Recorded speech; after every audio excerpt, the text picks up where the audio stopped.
बादशाह से तानसेन, बादशाह से तानसेन एक पास कराया रीत, कत्ल कराया घरों में जो हारेगा गाकर गीत। एक और कलाकार की बिरहा सुनाने जा रहा हूं। आगरा शहर का नाम आप जानते हैं। आगरा शहर में बादशाह अकबर की हुकूमत थी। यह देश एक ऐसा समय था जब देश गुलाम था, अंग्रेजों के अधीन था। इस धरती पर एक जमाना था जब मुगलों का शासन था इस देश में। आगरा शहर के गद्दी पर बैठा था बादशाह अकबर। तानसेन जैसा संगीत की दुनिया का सबसे बड़ा कलाकार जो गाना गाता था, बीरबल जैसा मंत्री, बीरबल ऐसा मंत्री था। प्रभु जी, एक बार अकबर ने भरे दरबार में बीरबल को बुलाया और कहा कि बीरबल, रात में मैं एक अजीब सपना देखा हूं। बीरबल ने कहा, बताइए हुजूर, कौन सा आपने सपना देखा है? अकबर ने कहा कि सपना मैं रात में यही देखा था कि मैं मधु के कुंड में गिर गया था। मधु माने शहद। सपना देखा रात में कि मैं मधु के कुंड में गिर गया था और बादशाह तुम बिष्टा के कुंड में गिर गया था। हंसिका। अकबर ने बीरबल से कहा कि मैं रात में सपना देखा गया था और तुम बिष्टा के कुंड में गिर गया था। इतना चालाक मंत्री था बीरबल। कहा कि हुजूर आलम, मैं भी रात को सपना देखा। अकबर ने कहा कि तुम क्या सपना देखे हो?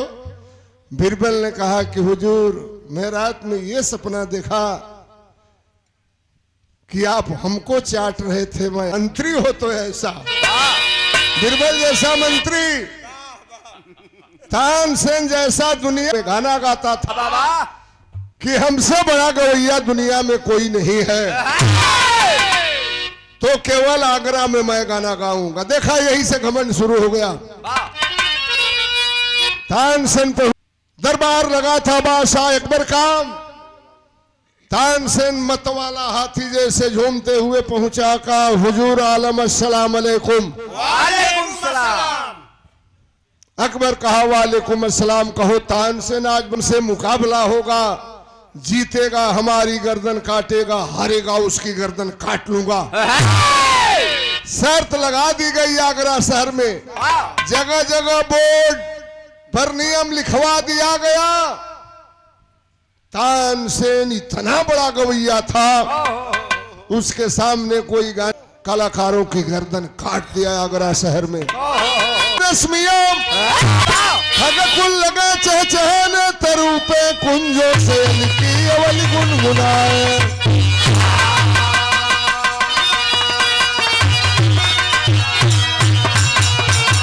कल कल जब नजल के ध्वनि के किनारे बसाया आगरापुर पुरंदर सिभाए। चली संत टोली शहर आगरे से, सुबह स्वर में भोला यही राग गाए।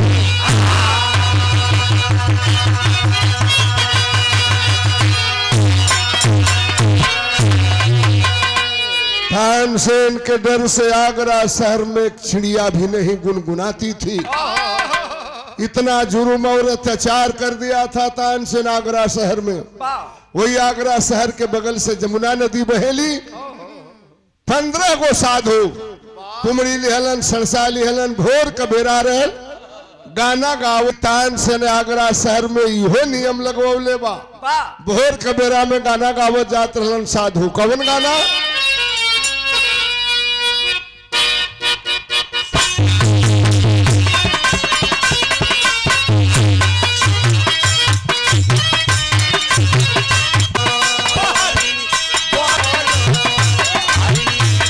फिर आंखों का पट खोलो, उसी वक्त में सिपाही कुछ दौड़ते आए। सभी सन्यासियों को हथकड़ी पहनाए, सभी दरबार अकबरी में जाकर पेश हुए। वो गाते हो राग रागिनी ये केस हुए, तान वो राग तानसेन सा सुनाना है, वरना समझ लो जन्नत में तुझे जाना है। तमक के तानसेन राग में अलाप किया, सभी सन्यासियों के मंसूबे को खाक किया। रात में हार गए सब मार गए जनवा से, रात में हार गए सब मार गए जनवा से। बच्चा 10 साल का ये बच्चा बाल बनवा से।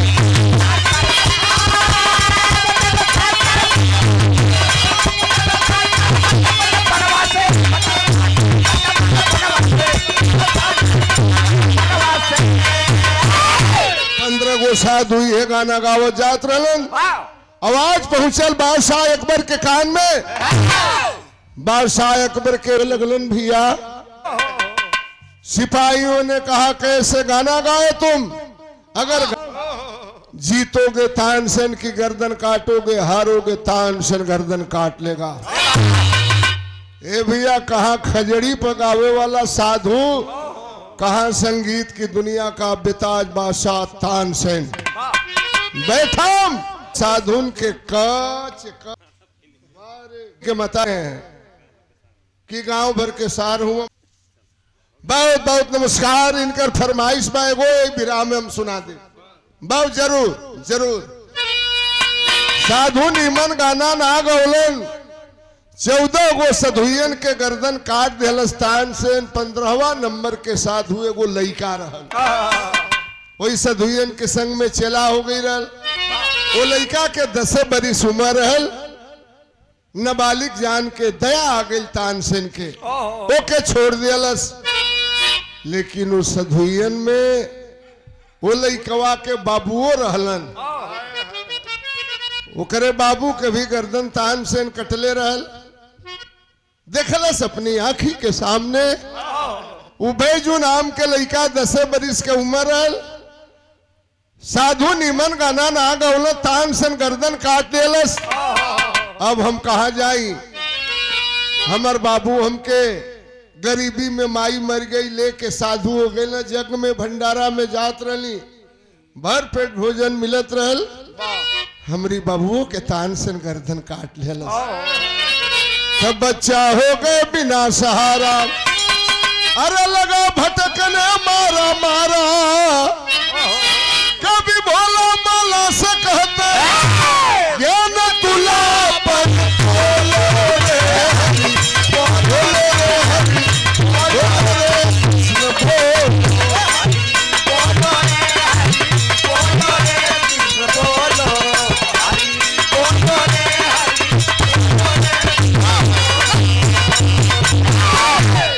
निकल गई आगरा शहर से लइकाम, आजा कोई जमुना के किनारे खड़ा होके कलश है जमुना मैयाम, अब हम जान दे दे तोहरी पानी में गिर के। तानसेन गर्दन काट लियलस। रोज साधु तोहरी जल में नहात रहलन, तू कितनी पतित है रे जमुना मैया, बचा नहीं सकी। वही किनारा पर खड़ा बलई का अधिकारत ब जमुना मैया के, आ रहा हूं तुम्हारे गोद में, मैं कहा जाऊं। तानसेन से बढ़िया हम गाना भी ना गा सकीला कि बदला चुकाई। अबे जमुना में कूद के जान दे दे। वही जमुना के किनारे बैठ के लइका रोवत बा। तरस कौन बा मास्टर?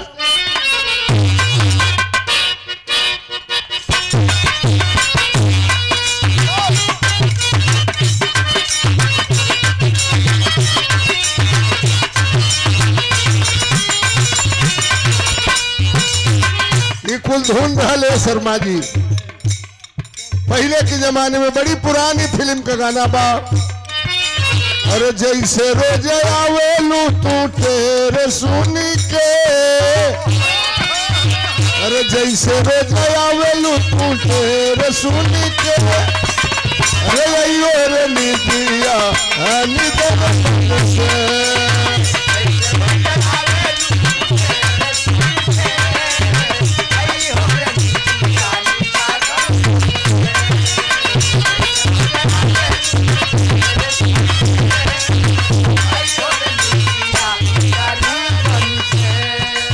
था लड़का जमुना के किनारे खड़ा होके, अरे दुखवा सहला नहीं भैले सनकी,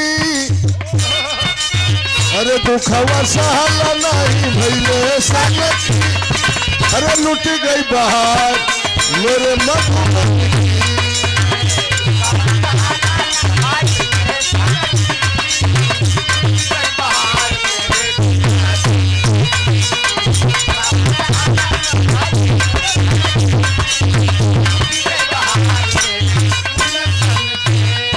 अरे जमुना किनारे जाके रोवे ला ला ला नवा,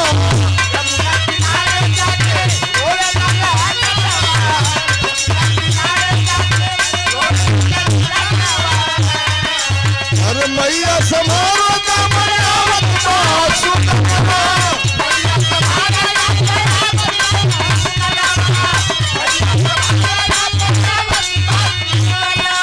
अरे मुदई कराया खून संतन की, मुदई कराया खून संतन की, और लुट गई बहार मेरे गुलशन की।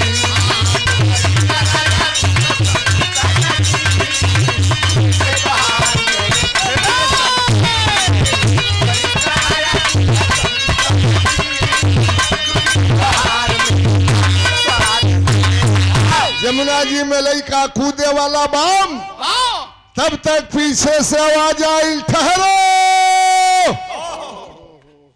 क्यों जान देने के लिए जा रहे हो बेटा? पीछे मुड़ के तकले से वो महान साधु, दाढ़ी मोछ कपार के बार पाकल बा, राम नामी चादर ओढ़े हुए साधु का नाम था शंकराचार्य, हिंदुस्तान के बहुत बड़े विद्वान। क्यों बेटा, क्यों मरने जा रहे हो? कलश से साधु, जाना अपन काम देखा, हमें मर जाने दो। खींच करके तमाचा साधु ने मारा उस 10-12 वर्ष के बच्चे बैजू को। कहा, बहादुर बाप के बेटे लग रहे हो, माई बाबू तोर घर से निकाल दिलन, कोनो बात के ईर्खा लगल, कोनो गलती काम कर दिले, क्यों मरने के लिए जा रहे हो? साधु पूछे लगलन, तरज कौन बा?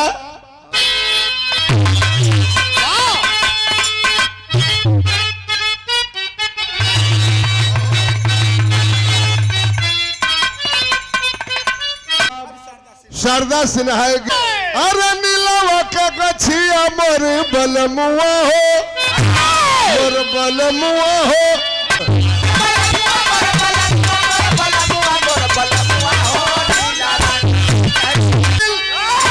एक साधु का अवजिया मोर सुगनवा,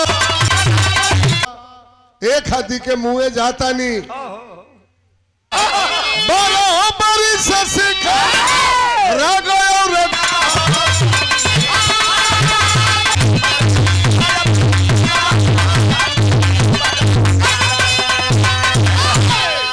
चल बेटा हमारी कुटिया पर, हम तो के गाना बजाना सिखाई। अचार लड़का के उम्र हो गई 22 साल, कलन जाओ, संगीत की दुनिया का सबसे बड़ा गवैया तुम्हें बना दिया। जोश में चलन लड़का, चलो बयागरा शहर में पापी तानसेन के गर्दन काट के अपनी बाप के बदला चुकाई। गुरु के पैर छूके जो ही 4 कदम आगे बढ़ रहल, गुरु जी के आंख में आंसू आ गया। कहते हैं, बेटा 12 साल रह करके मेरे यहाँ गाना बजाना सीखे हो, कहा अपने गुरु को कुछ गुरु दक्षिणा नहीं दोगे? अरे सरे गुरु जी आप क्या कह दिए, मांगिए क्या गुरु दक्षिणा में आपको चाहिए? गुरु ने कहा कि 3 वचन दो, जो मैं मांगूंगा दे दोगे? कहा दे दूंगा गुरुजी, मांगिए। गुरुजी ने क्या गुरु दक्षिणा में मांगा है अपने चेले बैजू से। बैजू से गुरु शंकरानंद एक पास कराए मान, मेरे विद्या के जरिए न जाए किसी का जान।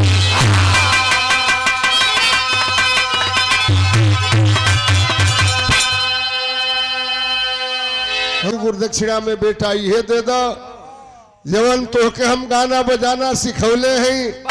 ये गाना बजाने से केहू के कत्लेआम ना हो के चाहिए, केहू के जान ना जाए के चाहिए। गिर गई धरती पर लइका रोवे लागल। साधु जी गर्दन मांग दिल रही था तो के दे दिल रही थी। सारे अरमान पर पानी फेर दिया। कहा कि चलिए किसी का कत्लेआम नहीं करूंगा, जान नहीं मारूंगा, लेकिन गाना गाने के लिए जरूर जाऊंगा आगरा शहर में। इसलिए कि तानसेन एक नहीं हजारों हजारों लोगों को हरा करके गर्दन काटा है। लइका गाना गावत गुरु का आशीर्वाद लेकर के आंख में आंसू है, रोते हुए गाते हुए चल दिया आगरा शहर के तरफ। विराह में वो धुन बहो पहलवा शादी ब्याह में हमरे आपके घर के माई बहन गावे।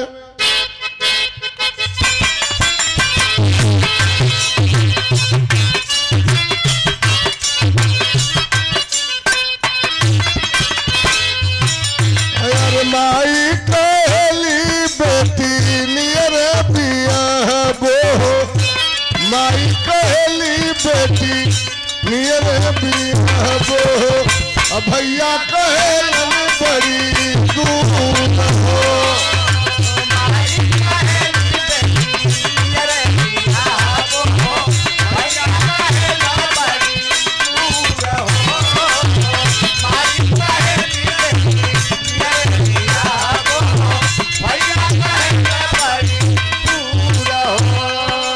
गुरु के आशीर्वाद लेके 22 साल के लइका गाना गावत जात बा आगरा शहर के तरफ। लेकिन ही सोचत बा जाहो गुरु अरे बरहो बरिसावा के भगती भजनिया हो, कई दिहला मुनिवर बेकार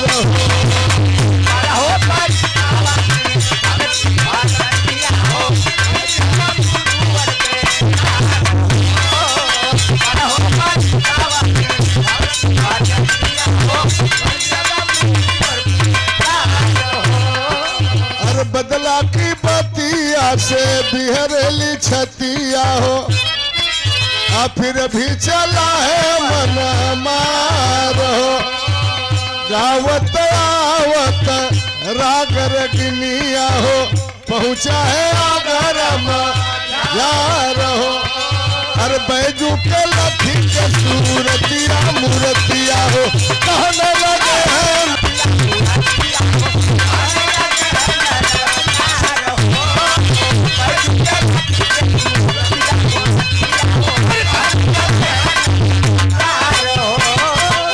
गाना गावत जब आगरा शहर में पहुंचल।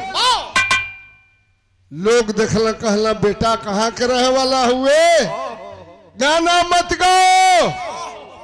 नहीं जानता है आगरे हरा के तोर गर्दन काट ली, बेटा कितना सुंदर बाड़ी रे, मत गाओ। हजारों हजारों लोगन के तानसेन हरा के गर्दन काट दिला आगरा शहर में। मत गाना गाओ बाबू।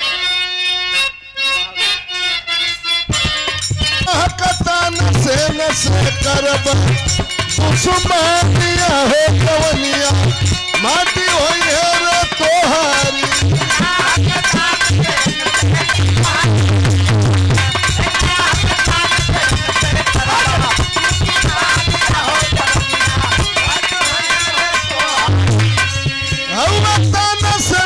कसैया अइले केतना लोग गवैया, सबके हरा के मुदैया।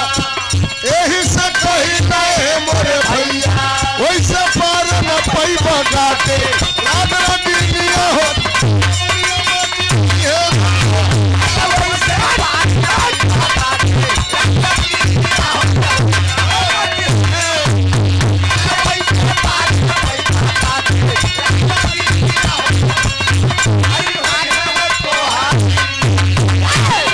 बेटा गाना मत गाओ, तानसेन तोर गर्दन काट ले। तानसेन से बढ़िया गाना ना गई बे।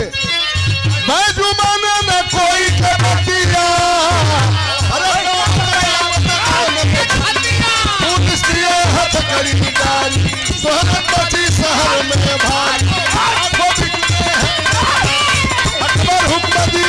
महकारी जोड़ी का महकाते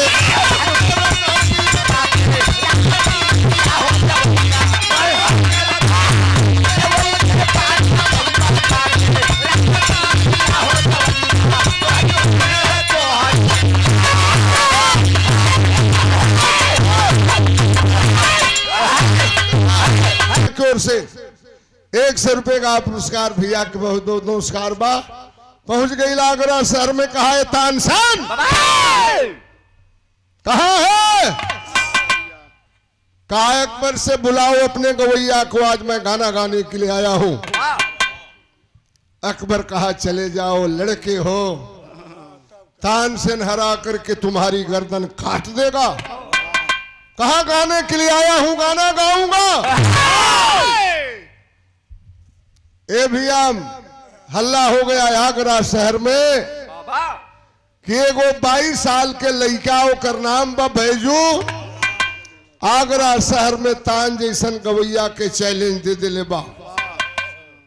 तानसेन को चैलेंज दे दिया है।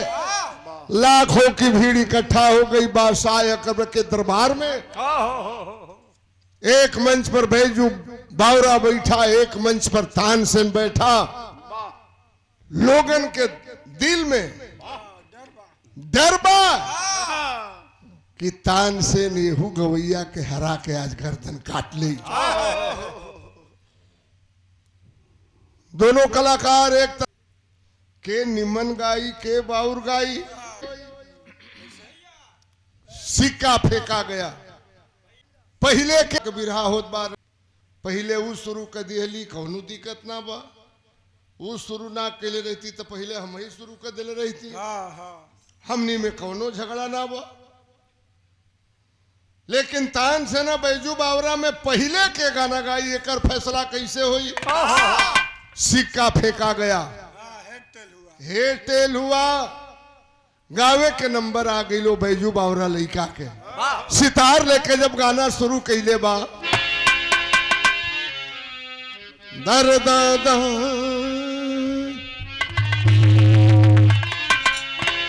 मधुबन मेरा ठिकाना।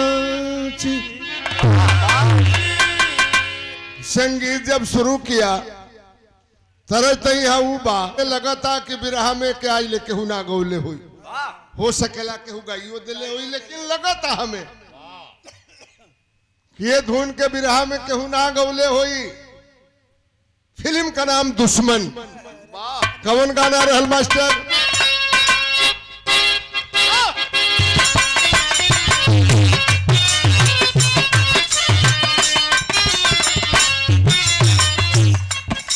हाल में जमाने में ही फिल्म लग जाए, जितना लोग फिल्म देखे जाए, आज जब इस सीन आवे पर्दा पर, लोग जेबा में जितना खुदरा पैसा रहे पैसा फेंको, तमाशा देखो।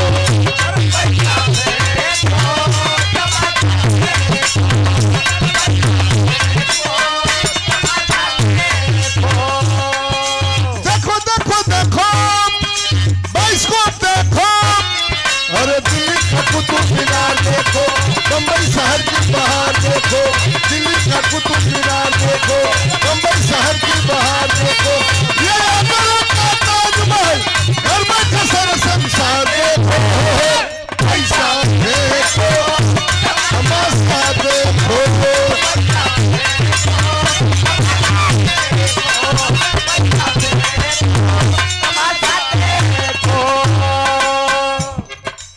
सितार ले ले बा, जब गाना गौले बा, गाना देखो बजाना देखो,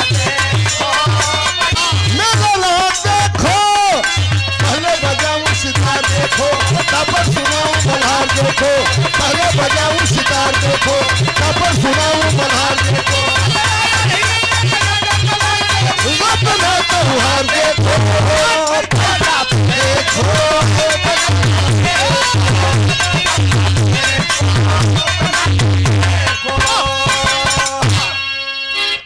ऐसन गाना गौलस लइका कि जंगल से एगो हिरन झूमकल मस्ती में।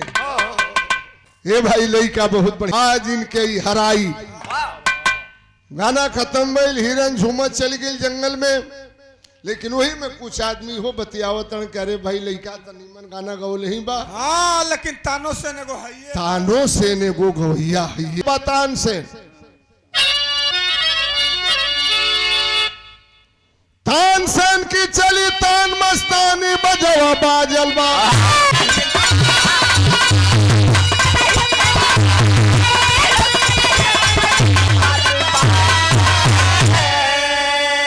गाना शुरू कैलस तानसेन बैजू वावरा मंच पर खड़ा हो गई। कलश है तानसेन दुनिया के सबसे बड़े गवैया हो के जीतल के हारल हम फैसला कर देतनी। आदमी कहलन अरे भैया बिना गवले जब दोनों गवैया गई है तब न फैसला हुई तू अपन गा लिया। तानसेन अपन गाना गावे दे इनके बैजू बावरा कहलस कि हम गवली हमारी गाना पर खुश होके जंगल से हिरन आके महफिल में नाचे लगल। अरे तानसेन अगर तुम्हारी माँ ने दूध पिलाया है तो हूँ गा के अगर वो हिरन के महफिल में बुला दे वो हम हार जाए तू जीत जाई हो हमारी गर्दन काट लेना। सितार लेके आऊं मैं आऊं कि आऊं मैं आऊं करे लगलन तानसेन। हिरन नहीं आया गाना पसंद नहीं आया तानसेन का। सोचलस तानसेन की बुझाता कि अब तो हम हार जाई। अच्छा रुका एगो लकड़ी लगाई लही जाई तिर नहीं तुक्का। तानसेन कहा कि देव जोग से हिरन यहाँ चली आया हो। अला से लड़के बहुत ज्यादा फटर फटर बोल रहे हो। तोहरी गवला से वो हिरन थोड़े आइल हो जंगली जातो कर मन कैले होई आ गई होई बड़का गवैया बनत रहते एक बार तू ही फेर गा के हीरा हो। बाजू छोड़ा फिर से तान तूफानी बजवा बाजल बा और वही हिरन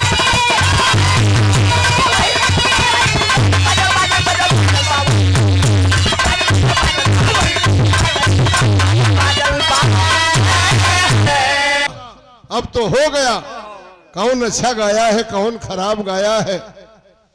तानसेन अपने मन से उठा बैठ जा गाना दूसरी जगह बा 2 मिनट रुक जा बाद में चाय पी लेंगे लिया जा इनके 2 मिनट रुक जा। हाँ हाँ तोरो काम पूरा हो जाए लेकिन हमनों के काम पूरा करे के पड़ी। सुना दे तनी अबे सुना दे ए भैया रहल हाथ में तलवार उठौलस पहुंच गई भैजू बावरा के मंच के सामने। लोग कहलन के भाई हारल व तब बुझाता गर्दन काटी का। तलवार थमा दिया बैजू बावरा के हाथ में। तानसेन संगीत की दुनिया का सबसे बड़ा गवैया कहा कि ले बेटा यह तलवार और काट दे हमारी गर्दन को। हम जैसे पतित कुकर्मी कलाकार की गर्दन काट दो। हमें आगरा शहर में अब जीने का कोई अधिकार नहीं है।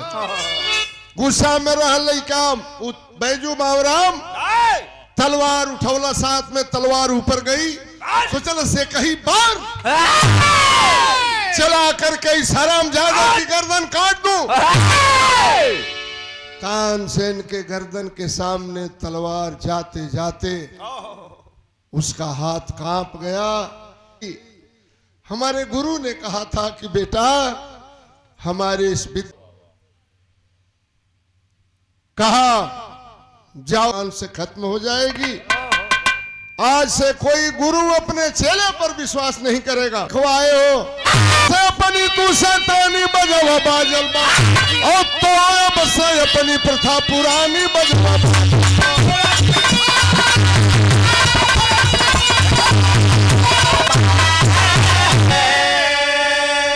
तानसेन का घमंड टूट गया।